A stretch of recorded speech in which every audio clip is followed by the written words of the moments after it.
ሰላም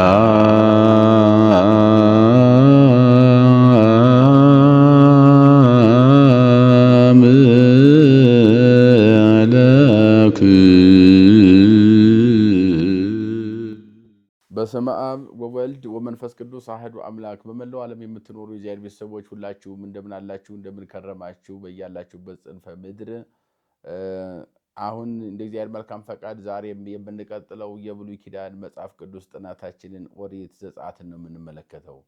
ኦሪት ዘጸአት ለዛሬው የምናየው ባለፈው ምዕራፍ 31 አይተናል። ዛሬ ምዕራፍ 32 እናያለን። ኦሪት ዘጸአት 32 ምን ይላል?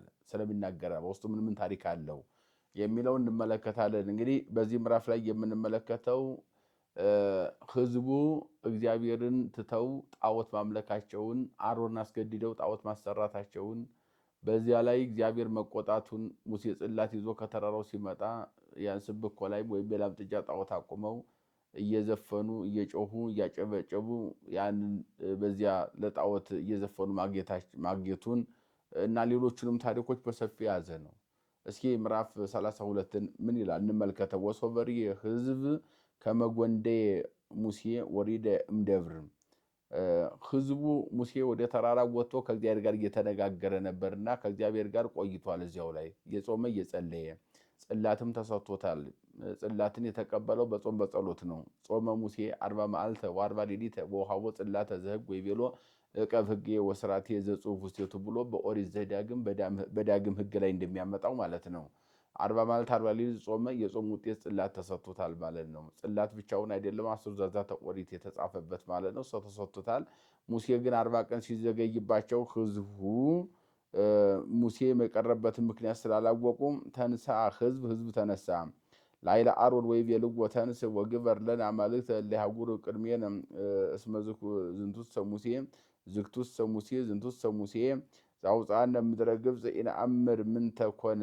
ምን እንደሆነ ሙሴ አናውቅም እስካሁን ድረስ። ሙሴ ወደ ደብረ ኮሬብ ተራራ እንደወጣ አይተናል፣ ሰምተናል። ነገር ግን እስካሁን ድረስ አልመጣም። ሙሴ ምን እንደሆነ አናውቅም። ስለዚህ ከፊታችን የሚቀድሙ ጠላትን ድል የሚያደርጉ አማልክት ጣዖታት ያስፈልጉናልና አማልክትን ስራልን ብለው አሮንን ማስቸገራቸውን ነው ህዝቡ። ወይቤሎሙ አሮን ንሥኡ ሰርጎ ወርቅ ዘውስተ እዝነ አንስትያክሙ ወአዋልዲክሙ ወአምፁ ሀቤ። እንግዲህ በትርጓሜ ላይ ሊቃውንት አባቶቻችን አሮንን ሲያስቸግሩት ህዝቡ ቁጧን ናቸው። እምቢ ብላቸው በድንጋይ ወግረው ይገድሉኛል፣ እሺ ብላቸው ደግሞ ከእግዚአብሔር ጋር ጣላ ብሎ ወርቀ አሮን ውስጥ ተጽዕኖ ዋግደ ህሊና ይላል። አሮን ተጨነቀ፣ ጭንቀት ላይ ወደቀ ይላል። ጭንቀት ላይ ወድቆ ስለነበረ ያለው አማራጭ አሁን አውጥቶ አውርዶ አሰበና አንድ ሀሳብ መጣለት። ሀሳቡ ምንድን ነው? እንግዲህ ህዝቡ ቁጧን ናቸው፣ በድንጋይ ከሚወግሩኝ ጣዖትም ሰርቼ ቀጥታ እሺ ብላቸውም እግዚአብሔር ጋር ስለምጣላ፣ እስራኤል ወርቅ ወዳጆች ናቸው። ወርቅና ብር እጅግ ይወዳሉ። የአንገት ወርቅ፣ የጆሮ ወርቅ፣ የእጅ ወርቅ የመሳሰለውን ውበት የሚሆን ወርቅና ብር እሱን ይወዳሉ። በልጆቻቸውም በሴቶች ልጆቻቸውና በሴቶች ልጆቻቸውና በራሳቸውም ላይ አላቸው የወርቅ ወርቁን ደግሞ ወአውፅኦሙ በወርቅ ወበብር ብሎ ዳዊት እንደገለጠው በወርቅና በብር አሸልመው እንኳን ሀገራችን ወጣችሁልን እንጂ ሽልማት ይገባቸዋል ከመቅሰፍት እንድናለን ብለው ግብፃውያን በወርቅና በብር በሽልማት አውጥተዋቸው ነበር ነው። ወርቅ አላቸው። ስለዚህ ወርቁን አንጡና አምላክ ልስራላችሁ ልበላቸው። እነሱ ወርቅ ወዳጅ ስለሆኑ ዛሬ ነገ ወርቅ እናመጣለን ሲሉ ሲያመነቱ እነሱ ይዘገያሉ። ሙሴ ወንድሜ ይመጣል፣ እንደ ጠባያቸው ይመራቸዋል። ከዚህ ከነገር ነፃ ወጣለሁ ብሎ ይህንን አሰበና ወርቅ የጆሮአችሁን ወርቅ የብራችሁ በጆሮአችሁ ያለ ብር ወይም ወርቅና ብር ውበት ሆነ ብላችሁ ያስቀመጣችሁት ካለ እናንተ ብቻ ሳይሆን ልጆቻችሁም ጭምር ያዘጋጁትን አንጡልኝና አምላክ ልስራላችሁ አላቸው። ወነሱ ሁሉ ህዝብ ሰርጎ ዘውስተ አይዛኒሆሙ ወአምጽኡ ሀበ አሮን። ያነሱም እንደዋል ንደር ሳይሉ ሰይጣን አነሳሳቸውና ወርቁን በጆሮአቸው ያለውን ወርቅ ሰብስበው አንጥተው ለአሮን ሰጡት። ወተመጠው ምድዊሆሙ ወመሰሎ በስሉ ወገብሮ ላይመስብኮ ወይቤሉም እሉ እሙንቱ ወአማልክቲከ እስራኤል እለ አውጽኡከ እምድረ ግብፅ። ሙሴም የተናገረውን ሙሴ መጀመሪያ ሲነግረው በየቀኑ እየተነገረ መልእክት ያስተላልፍልን ነበርና ሙሴ ባለመኖሩ ህዝቡ ይህን ሲያስቸግሩት ወርቁን አንጥተው ሲሰጡት እርሱም ደግሞ ያንን አዘጋጀና ስብኮ ላይ ማደረገው።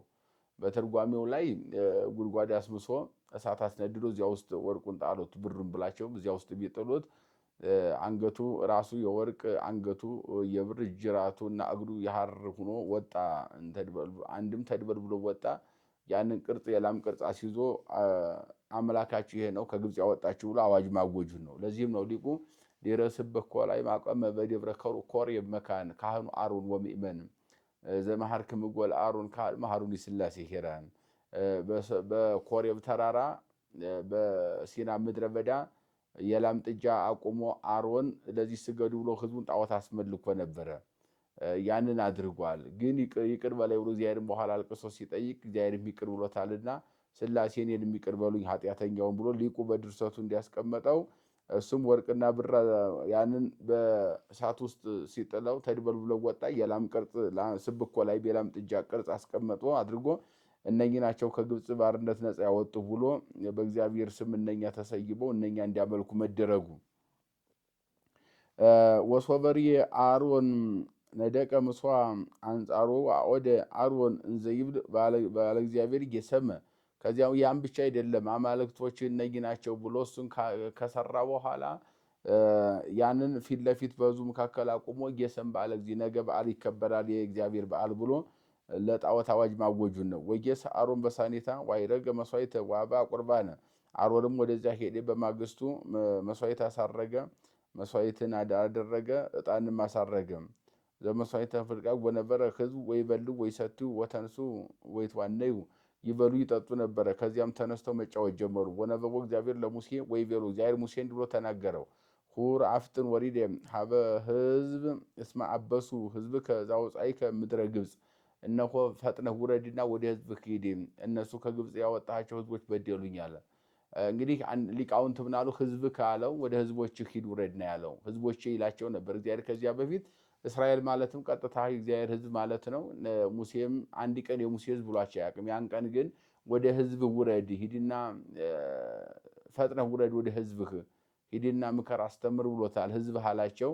ዛሬ የጠብ ምልክት ነው አሉ ሊቃውንቱ። ዛሬ አንድ ሰው የራሱ ልጅ ሆኖ ሳለ ሚስቱን ልጁ አልታዘዘው ሲል ወይም ጥፋት ሲያጠፋ ልጅሽ እንዲህ አደረገኝ፣ ልጅሽ እንዲህ አደረገ ይላል። ይሄ የጠብ ምልክት ነው እንጂ ልጁ የእሷ ብቻ አይደለም የራሱም ጭምር ነው። ህዝቡ የእግዚአብሔር ናቸው። በፍጥረት እግዚአብሔር አስገኝቷቸዋል። በመላላክ ደግሞ ሙሴ አገልግሏቸዋል። አባታቸው ነው። ህዝቤ ይላቸው የነበር ህዝብን አለ የጠብ ምልክት ነው አሉ። ሂድ ህዝቦችህን ፈጥረህ ውረድ፣ ከግብፅ ሀገር ያወጣቸው ህዝቦች በድለውኛል አለው።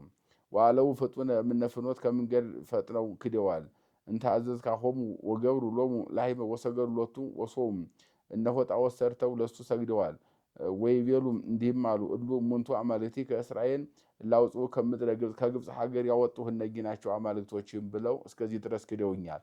ወይቤሎ እግዚአብሔር ለሙሴ ርኢኩ ዘንተ ህዝብ ወናሁ ዝንቱም ህዝብ ግዙፈ ክሳድ ይህንን ህዝብ አየሁት፣ ህዝቡ አንገቱ የደነደነ ነው አለው። ወይዜኒ ህድገኒ ስዮም በማቴ ወሰይመከ ውስተ ህዝብ ክቡድ እንግዲህ ተዋቸው እነዚህን በማቴ ላጥፋቸውና ሌላ የተሻለ ህዝብ ለአንተ አዘጋጅልሃለሁ ብሎ እግዚአብሔር ለሙሴ መናገሩ። ወሰአለ ሙሴም ቅድመ አምላኩ ወይቤ ለምን ትግዚኦ መዓተ ትስማ ላይ ለህዝብ ከዛ ውፃይ ከምድረ ግብፅ በኃይል ልዑል ወምድራዊ አብይ በጽኑ ክንድ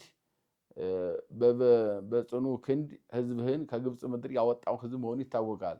አቤቱ ጌታ ሆይ ቁጣህ በህዝቡ ላይ ለምን ይነዳል? ለምንስ በዚህ ህዝብ ላይ ትቆጣለህ? ብሎ ሙሴ በእግዚአብሔር ፊት ቁሞ ማማለዱን መለመኑን ነው።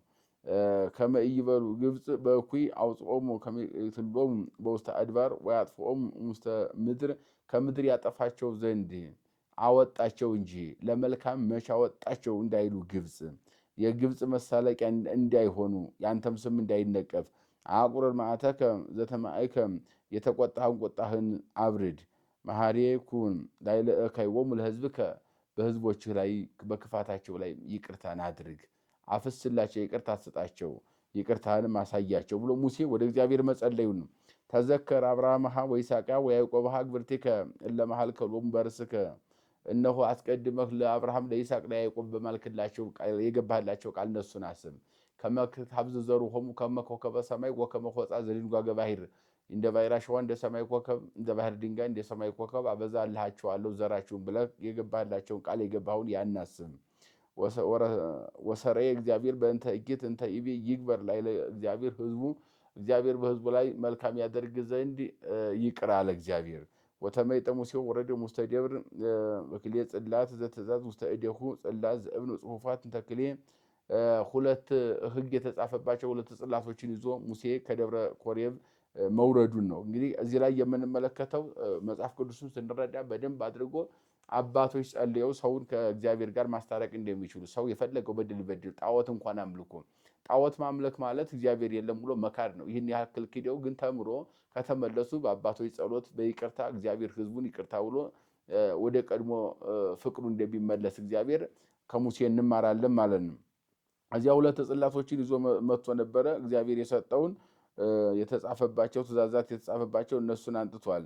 እነሱን ካመጣ በኋላ ወሰቢዮ ዮሳ ቃለ ሕዝብ እንዘ ይጸርብ ወይቤሎ ለሙሴ ድምፀ ጸባኢት ውስተ ትዕይንት ዮሳ ማለትም ያው ሁለተኛው የኢያሱ ስም ነው።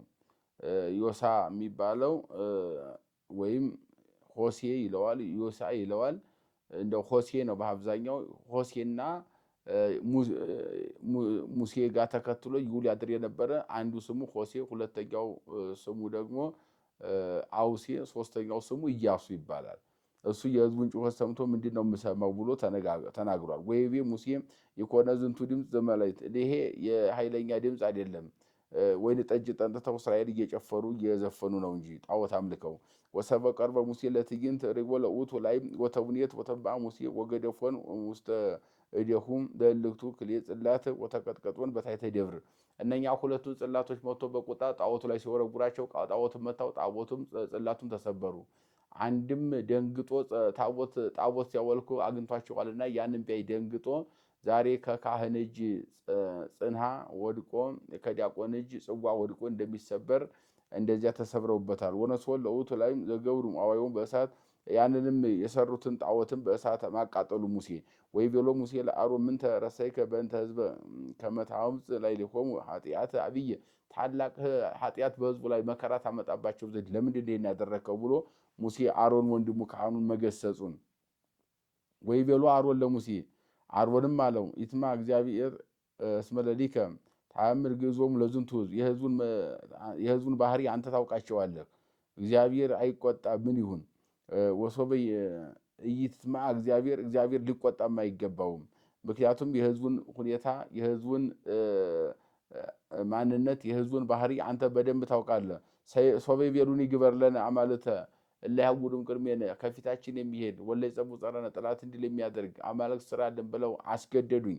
እነሱም ይህን ባሉ ጊዜ እምቢ ብላቸው በድንጋይ ወግሬ ይገሉኛል። እሺ ብል ከእግዚአብሔር ጋር እጣላለሁ። ወርቅና ብር አምጡ አልኳቸው፣ ወርቅና ብሩ እነሱም ፈጥነው አመጡልኝ። ሰይጣን አነሳሳቸው። ያንንም ተገድጄ ስብኮ ላይ ሜላም ጥጃ ሰርቼላቸው ለዚያ ሰግደዋል። ወቆመ ሙሴ እንተ አንቀጸ ትዕይንት ወይቤ ዛሬ እግዚአብሔር ይምጻ ሀቢየ ወተጋቡ ሀቢው ኩሎሙ ደቂቀ እስራኤል ሌዊ፣ የሌዊ ልጆች ወደ እኔ ይሰብሰቡ፣ እግዚአብሔር ዛሬ ይመጣ ዘንድ ወዷልና ወደ እኔ። ወይቤሎሙ ከመዚህ እግዚአብሔር አምላከ እስራኤል አሃዱ አሃዱ ይጹር ሰይፎም፣ እያንዳንዱ ሰይፉን ያዝና አንዱ አንዱን አይማረው ብሎ ብዙ ሕዝብ እንዲያስፈጀ መጽሐፍ ቅዱስ በሰፊ ተነተነ። ብዙ ሕዝቦች እንዳለቁ በዚህ ምክንያት ብዙ ሕዝብ መሞቱን ማለቁን መጽሐፍ ቅዱሱ በደንብ ይነግረናል። ወገብሩ ደቂቀ ሌዊ በከመ ይቤሎሙ፣ የሌዊ ልጆችን በአጠቃላይ እንደታዘዙት ሰይፍ ይዘው ብዙ ሰውን እንደጨረሱ። ወይቤሎሙ ሙሴም አንፈስንዕዎ በእዴክሙ ለእግዚአብሔር ይጎ አሐዱ አሐዱ እምኔክሙ ውሉድም ወሀውም፣ እግዚአብሔርን አሳዝናችሁታልና ከእናንተ መካከል አባት ልጁን ልጅ አባቱን አይተው አይማር ብሎ ብዙ ሰው በዚህ ምክንያት ማለቃቸውና ከዚያ በኋላ ወደ እግዚአብሔር ሙሴ ማልቀሱን እግዚአብሔር ደግሞ ሕዝቡን መስከራቸው አስተምራቸው ከተመለሱ እኔ ይቅርላቸዋለሁ ብሎ በሙሴ አማካኝነት ሕዝቡን ይቅር እንደሚላቸው ሙሴን ሽማግሌ አድርጎ ወደ ሕዝቡ መምህር አድርጎ ወደ ሕዝቡ መላኩን እግዚአብሔር የድነት ምክንያት አድርጎ ሙሴን መላኩን ነው። እንግዲህ ወደ ሕዝብ የሚላኩ ሰዎች የድነት ምክንያት ናቸው። ካህናቱ፣ አባቶች፣ በአጠቃላይ መምህራኑ፣ አገልጋዮችን ሁሉ ስንመለከተው ምንድን ነው ሲባል ከእግዚአብሔር ጋር የሚያገናኙ መልእክተኞች ናቸው። አንደኛ ሰዎች ሲበድሉ አትበድሉ ተመለሱ ብለው አዋጅ የሚያውጁ ሰው ወደ እግዚአብሔር እንዲመለስ የሚያደርጉ፣ ሁለተኛው ደግሞ ወደ እግዚአብሔር አልቅሰው ከእግዚአብሔር ጋር የሚያገናኙ። ዋናው በምድር ላይ ተልእኮው ተሰጥቶ በሰውና በእግዚአብሔር ተላላኪ መሆንና ተላላኪ መሆን ማለት አገልጋይ ያንም ከነ ሙሴ ከነ አሮን የምንማር ይሄን ነው። አገልጋይም ቢበድል ህዝቡም ቢበድል ይቅርታ ከጠየቀ እግዚአብሔር ይቅር ይላል። አሮንም በድሎት ጣዖት ሰርቶ ይቅር አለው አሮንን።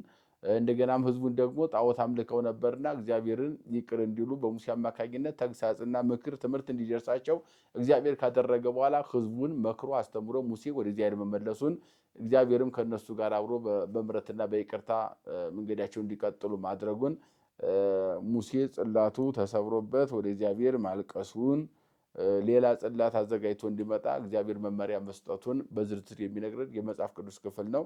ይህ ምዕራፍ 32 ኦሪት ዘጸአት ነው። ምዕራፍ 33ን ቀጣይ እንመለከታለን።